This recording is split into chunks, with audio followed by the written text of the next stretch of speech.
Joining me now is Todd, moderator of Meet the Press. Good morning to you, Chuck. Glad you are here with us today. You had a really big week. So today you speak exclusively to Vice President Kamala Harris. She said some pretty strong statements there. She called the Supreme Court a, quote, activist court in the aftermath of these recent rulings that have been all over the headlines. So tell us, how big of a deal is that when you have a sitting VP describing the court using those kind of words?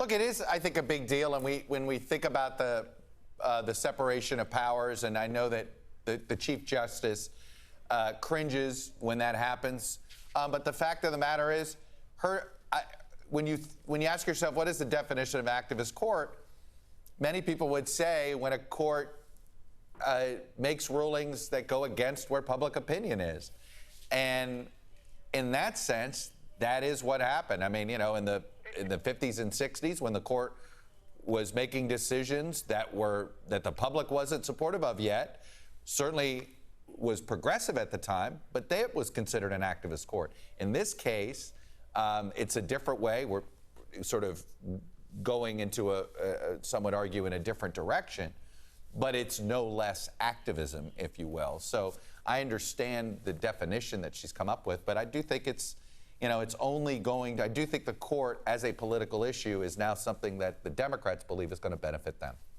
But then you have, just a few days ago, Chief Justice John Roberts defended the court's recent ruling, saying, you know, just because you disagree with the opinions, it doesn't mean that it's a basis for questioning the legitimacy of the court.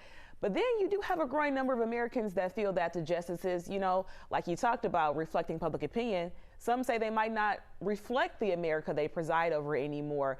Right. Bringing it home here to Georgia, you have Representative Hank Johnson even proposing a bill for term limits. So we've heard that talked about recently. Do you feel there's any sort of appetite there in D.C. for discussing term limits within this administration? Because Democrats have brought that up quite a few times.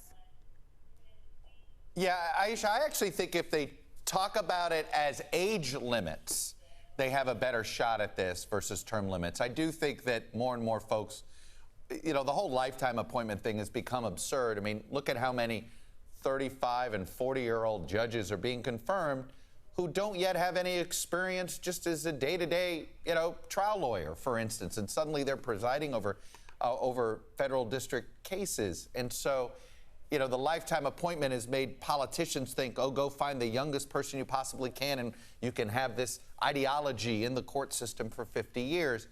I do think that that's something that left and right don't necessarily want to see. So I think if you put it as age limits, maybe it's 75, right? Maybe it's 70, 75, 80, something like that. Can't be appointed after the age of 70, can't serve after the age of 70. Who knows? Some version of that. That has bipartisan support. When you talk about other court reform ideas, including expanding it, I think suddenly that has less support. But I do think if you make it age limits, it has some traction. All right, interesting perspective there. Let's see if anyone starts, you know, throwing that around in a way that we can, you know, start to follow here. This is going to be interesting to see how this all plays out, but we are definitely looking forward to hearing your interview with VP Kamala Harris. A lot of people have been saying they want to hear more from her, and you are giving the people what they want. Thanks, Chuck, so much for joining us. Meet the Press airs at 10, right after 11 Alive Weekend Morning News.